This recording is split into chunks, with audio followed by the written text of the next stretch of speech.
Hi you guys, welcome back to the channel. I'm Chris. Now, there are watches that tell a time and there are watches that tell a story. And today we're looking at something truly special. It's the RDay Astro, created by independent watchmaker Richard Day in Wimbledon, southwest London.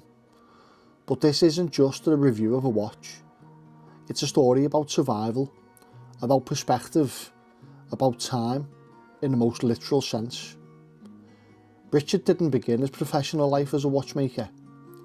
In 2016, at just 46 years old, he suffered an out-of-hospital heart attack and cardiac arrest. The survival rate in situations like that is frighteningly low. Many don't make it. Richard did. Thanks to the presence and quick action of his wife, he not only survived, he recovered remarkably well. And when you come face to face with your own mortality, your relationship with time changes forever. That experience forced reassessment, a recalibration. What matters? What lasts? What do you want to build with the time you've got left? For Richard, the answer was watchmaking. What makes his story even more fascinating is the origin of his workshop. It wasn't originally built for watches at all. Richard's workshop was set up to make traditional refracting telescopes, precision optical instruments designed to study the heavens, instruments that connect us to something vast and ancient. That background is important because you can see it and feel it in the RDay Astro. This is not a watch that looks like anything else on the market. It doesn't chase trends. It doesn't try to imitate the past. It reflects its maker. The RDay Astro is housed in a completely handmade case, available in either brass or aluminium. And when I say handmade, I mean it. Richard designs his own cases and produces them himself in his workshop. These are not mass-produced components from a catalogue. They're shaped, refined and finished by hand. And because of that, no two pieces are completely identical, and that's intentional. The goal isn't to uniform perfection, it's beauty, character, presence. It's about making a watch for your wrist, not an assembly line. The case, let's talk dimensions. 39mm diameter excluding the crown, 50mm lug to lug, 13mm thick, water resistance to 3 ATM. It's a very wearable size, contemporary but not oversized. On the wrist it sits confidently without shouting. The aluminium version weighs just 63 grams without the strap. The brass version comes in at 93 grams. You can feel a difference, and each offers a completely different personality. The brass feels warm, substantial, almost vintage instrument in character. The aluminium feels lighter, more technical, more modern. And then there's the crystal. That domed sapphire glass isn't subtle at all. It rises proudly above the case, catching light from every angle. It distorts the dial at the edges in a way that feels intentional, almost theatrical. It's a real head turner. Now we get to the heart of this watch. The dial design is based on a stellar measuring and guiding eyepiece used in telescopes, a direct reference to Richard's optical background. Traditionally, such eyepieces were used to determine right ascension positioning, mapping stars across the sky. Digital imaging technology has since replaced much of this analog process. But here's the beautiful part. Those radial and linear scales, once used to measure the stars, now serve as hour and 5-minute markers. There's a linear scale cutting across the dial. The outer edge, originally for celestial positioning, now defines time. It's a subtle, intelligent design. Now onto the movements. Inside, the Astro beats the Miyota 8245 automatic movement, complete with a small seconds complication. It's a reliable, proven calibre, robust, serviceable and dependable. Some collectors might immediately ask, why not use an in-house movement? And here's the thing, at £960, what you're paying for here isn't a marketing exercise in vertical integration. You're paying for a handmade case, a unique design, a personal story, and the skill of an independent craftsman working at a bench in Wimbledon. The Miyota 8245 does its job quietly and competently, allowing the artistry of the exterior to take centre stage. On the wrist, this is a watch with quiet confidence.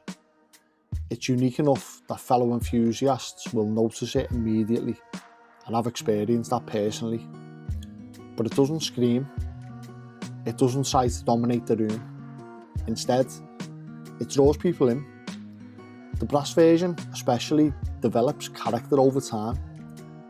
This is actually Richard's own personal watch, and I can see the patina developing as it subtly ages and as it responds to wear. And that domed sapphire crystal, in certain lighting, it transforms the dial into something almost cosmic. It's not subtle, and I absolutely love that about it. Now, one small critique is the case back, and no review is complete without honesty, and I'm not going to change that here. My only criticism of the Astro is the case back. It's basic, it's very basic. Functionally, there's nothing wrong with it. It does its job. It seals the watch to 30 meters. It's stainless steel. But visually, it feels minimal to the point of being underwhelming. Now, to be fair, you don't see the case back while you're wearing the watch. We all know that. And for many buyers, this won't matter at all. And truthfully, it's not a deal breaker for me either. But when the front of this watch is this creative, this thoughtful, I'd love to see that same refinement carried through to the back in future designs. Even something dead simple, a subtle engraving, a continuation of the astronomy theme would elevate it further. It's nitpicking, it really is, but it's worth mentioning. Now on to the cost. At £960, the Astro occupies an interesting space. It's not inexpensive, but it's also not positioned against mass-produced luxury brands. You're buying a handmade case, a unique astronomical dial concept, a small independent watchmaker's work, and a deeply personal backstory. And for a piece made in a London workshop, not a factory, in a world of increasingly generic watch designs, that matters. There's something poetic about a man who survived a cardiac arrest choosing to build instruments that measure time after nearly losing it. The Astro isn't just a watch inspired by astronomy, it's about perspective. And when you look at the dial, you're seeing scales once used to track celestial bodies, objects that have existed for millions of years, even billions of years. Our lives in comparison are fleeting, but that doesn't make them insignificant. If anything, it makes them more precious. And perhaps that's what this watch really represents, a second chance, a reminder, a quiet celebration of the time we have. So for me, the Astro is a really good looking watch, beautiful in fact. It's original without being gimmicky, thoughtful without being overcomplicated, confident without being loud. The dial is exceptional, the domed sapphire crystal is bold and charismatic, and a handmade case carries genuine soul. Yeah, the case back could be more refined, and that's a small note in an otherwise compelling piece. This isn't a watch for everyone, it's not trying to be. It's for someone who values story, craft, individuality. Someone who appreciates that perfection doesn't always mean uniformity. And perhaps someone who understands that time isn't something to be taken for granted. So guys, this has been a look at the RDay Astro by Richard Day, a watch born from survival, shaped by the stars, and built one piece at a time in Wimbledon.